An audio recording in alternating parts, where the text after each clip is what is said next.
Okay, Year 8 Geography students, this is Mr. Clayton. It is the 24th of May and making a brief video for you guys. Alright, so this video is going to be about stage 3 of our assessment task that you guys have been working on, where we've looked at an industry and its connections across the world. So in stage 3 of the task, you are to write a bibliography. Okay. There are two parts.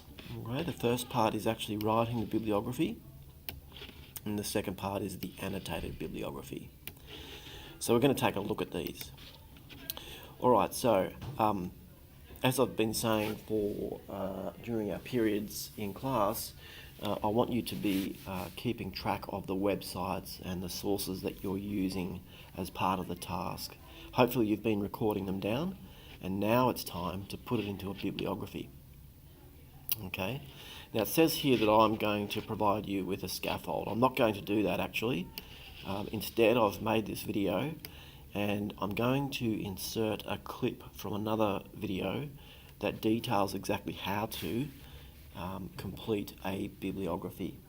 So my recommendation is that you use the format provided in the video to the best of your ability. Not all of the information will be available on websites that need to be in a bibliography, but we just put in the parts that we are able to identify and locate within a web page. And we might show you an example of one at the end of this video. So stay tuned and keep watching all the way through. Okay, so here's that clip. In a bibliography, you need the author, the place of publication, the publisher name, the date of publication, and the page number. Now you are finished. Eat up. Did I really eat this sandwich? No. So where can you find all these bits of information? For a book, you can find all of this information on the first few pages. Just open it up and you will find everything you need. For every bibliography, there's a formula you have to use. There are different kinds of formulas, but here I will use the MLA format. For books, the formula you use to list the book name is author, period, title, period, city of publication, colon, publisher name, comma, year of publication, period. I cited Harry Potter and the Deathly Hallows below. For magazines, journals, and newspapers, there's a different formula. You would use the author, period, quotation mark, title, colon, subtitle, period, quotation mark, the title of the magazine, journal, or newspaper underlined, the day, comma, month, comma, year of publication, colon, and the page number. Say you included in your paper Carrie and Travis's hot new romance. This is how you would cite it. If you want to cite a source from a website, there's a formula I would use for this also. You would write the author, period, quotation mark, the title of the article that you chose from the website, quotation, the website name, underlined, period, the date it was created, period, the year it was created, period, the date you looked it up, and the website address. If all this information is not available, you would just include the stuff that you could find. Here's an example. I chose an article from the New York Times website called "Clinton is Said to Take State Post." This is how you would cite it.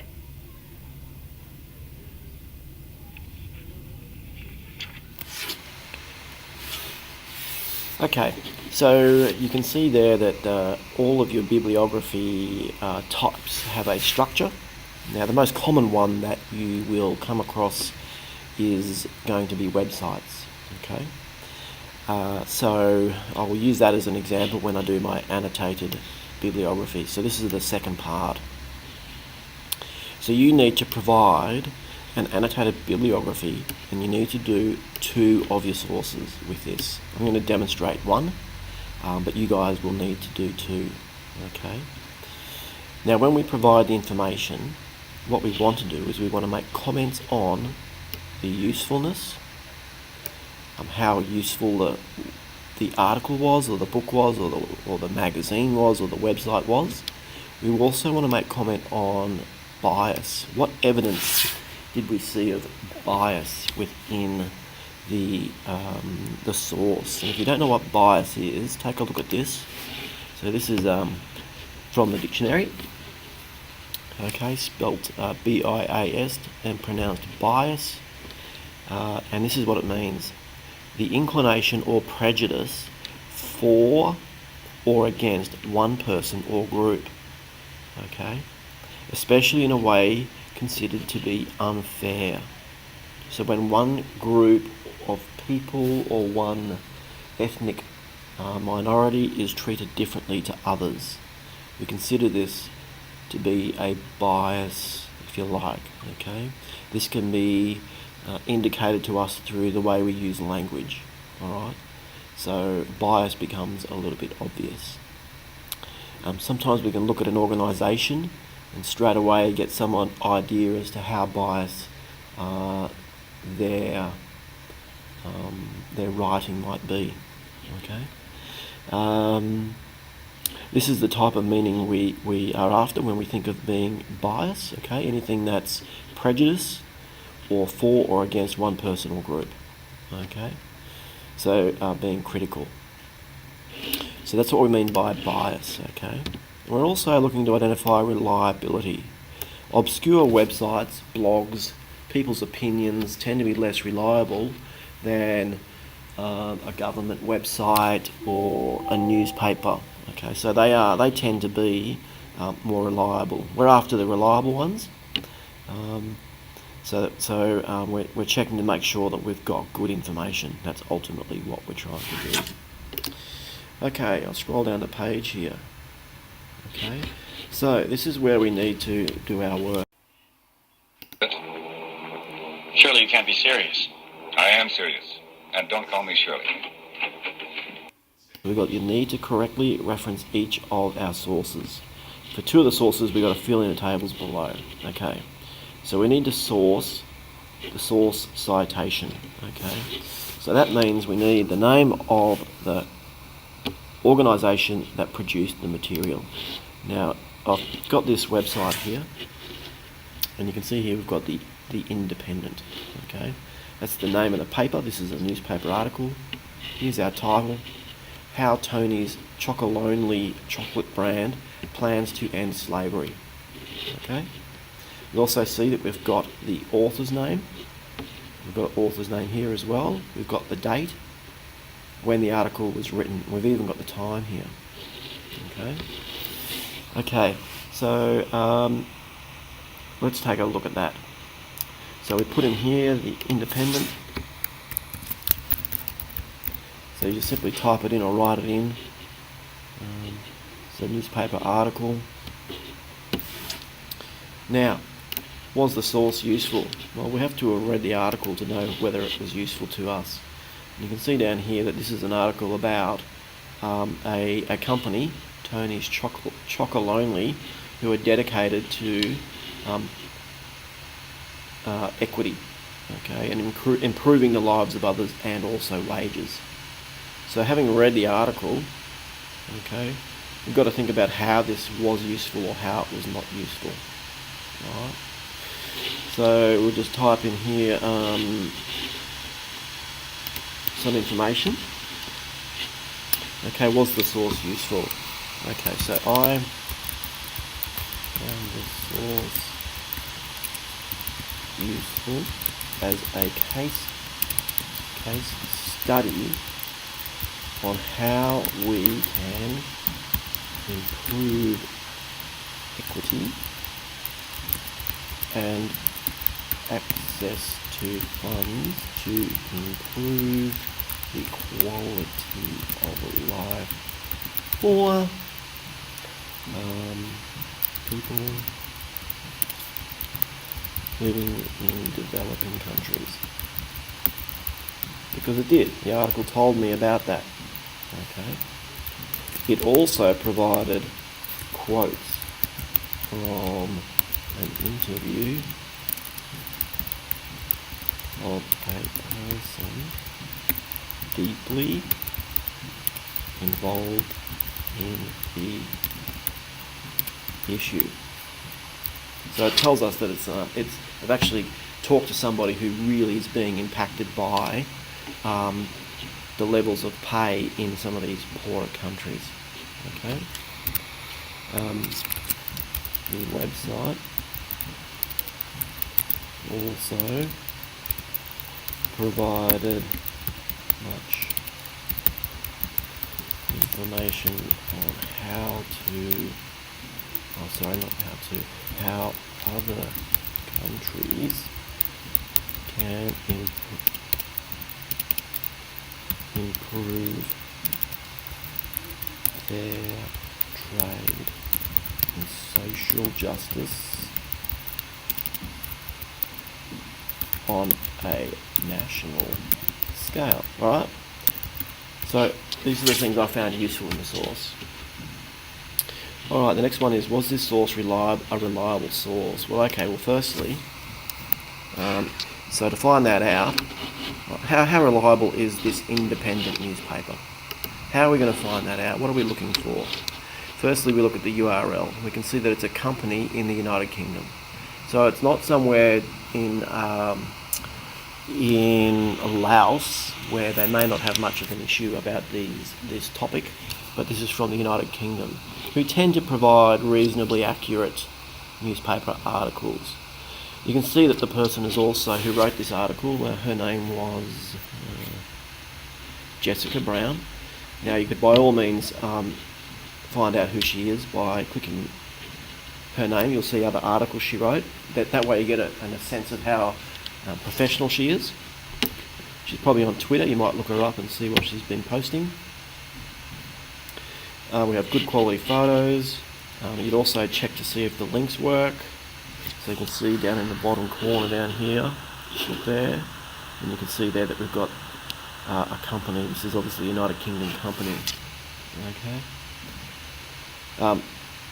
Also we see quotations. Okay, it says Henk Jan Beltman, the company's chief chocolate officer. We're actually interviewing someone from the company. Tells us that this is a reliable source. Okay, lots of other quotes in here, lots of quotes, etc., etc. You might go to their website, have a bit of a look at the company, see if it matches up with what's being said in the article. Okay, some pictures. The other thing is that it's a fairly lengthy article. That tells us that it's well researched. Shorter articles tend to be a bit questionable. Okay, so based on those factors, we can easily say that generally speaking, this is a reliable source. Okay. Perhaps if you went to their website, the company's website, you might look at the page that says About Us. In fact, you might do that just to show you what I mean by that. Where's the company name? It is here somewhere. It's near the top. Here we go, Tony. So I'll click the link. See, it's opening up another page. Okay, so here it is. Alright, so read about their mission. It's very bright. Okay, 100% slave free. Free the norm in chocolate. Read on. And so you can read all about what they're doing and get a sense of, are they the real deal? Okay. So reliability. Very, very important. Okay, so in this space here, you will want to type down, I'm not going to do it because I won't have time, but you want to write down all the evidence that points to your source being a reliable source. Okay. Now you also want to focus on bias. Okay, now A really good example here would be to look at the company, Tony's, and get a sense of, well, who wrote this and why did they write it? How do we know that this really is chocolate that is 100% free of slavery? How do we know? That's where you need to read, okay? By reading this, we get a sense of if there's any bias in here. They are clearly selling their chocolate on the back of the idea that they don't use slavery within the production of their product. Alright? So we have to be wary, we have to be critical of whether or not the source actually is telling the truth, or whether there's another side of the story. And acknowledge if there's another side of the story. So in here, for example, I will type this one out because that's it. Assessing bias can be difficult. So firstly, the company is based in the UK. That means that means their job is to sell chocolate.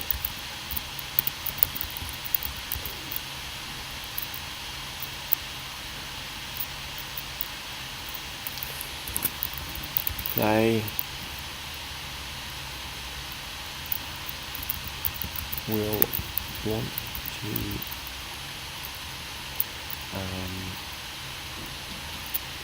make sure that no slavery or poor practices are used to manufacture their chocolate.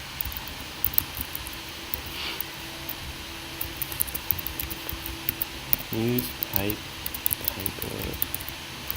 report is also a UK company, so they may be looking out for each other. I would like to hear these messages from those who truly make the product.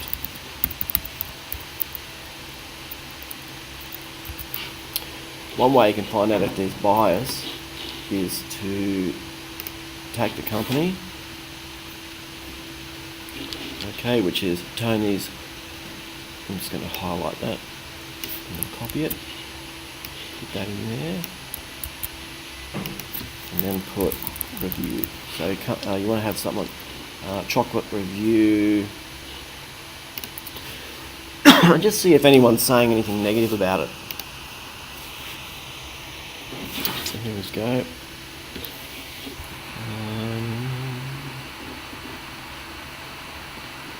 Okay, Amazon, Tony's. Okay, so that's more about the quality of chocolate. We don't want to read about that. New flavours, hands off Tony's, sweet matter physicist, the Dutch supermarket shelf. Put some in your hands. So, if I don't find anything in that first page that sounds like it's dodgy, I'm just going to accept that it's probably pretty legit. Okay? So just bear that in mind. We probably don't need to write much more than this.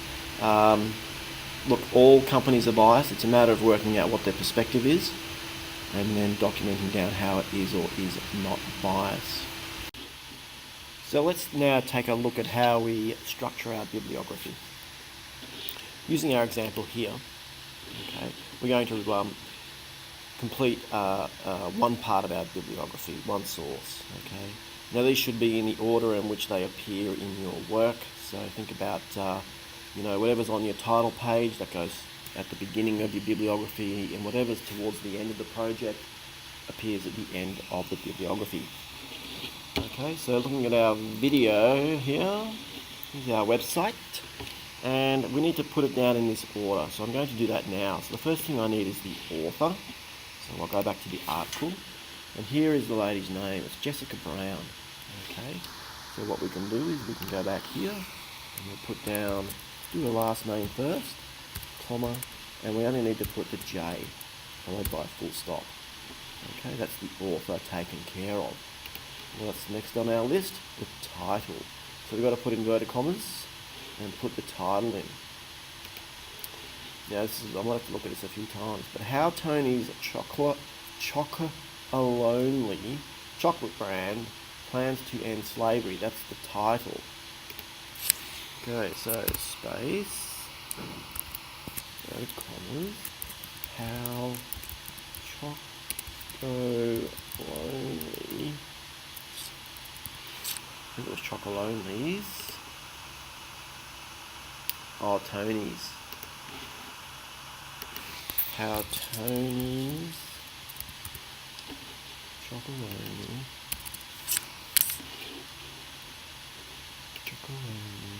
chocolate brand plans to end slavery. Chocolate brand plans to end slavery. Now I'll go back and check that there weren't any capitals. Oops, wrong one. Wrong one. And chocolate. No, there weren't any except for the first three, so we'll just make sure that's correct. How Tony, yep, everything's correct. Close the inverted commas, okay, full stop. That's the title. Done. Website name, that is independent. So, independent. Again, full stop, I believe. Independent. Now, date created. And you can see, looking at here, it was the Tuesday, 7th of May. So we just put 7th May, full stop. It was in 2019, full stop.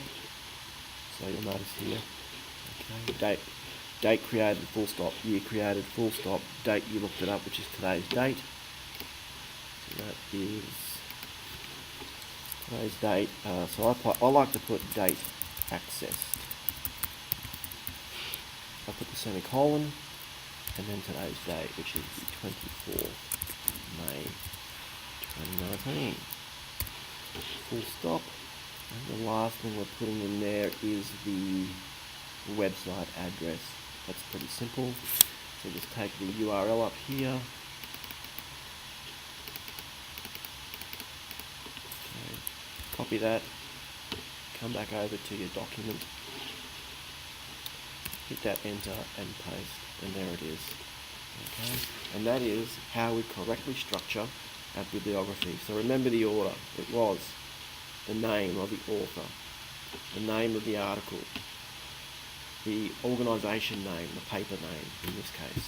It might be Greenpeace, it could be World Wildlife Fund, it could be the Chocolate Addiction Association, whoever wrote it.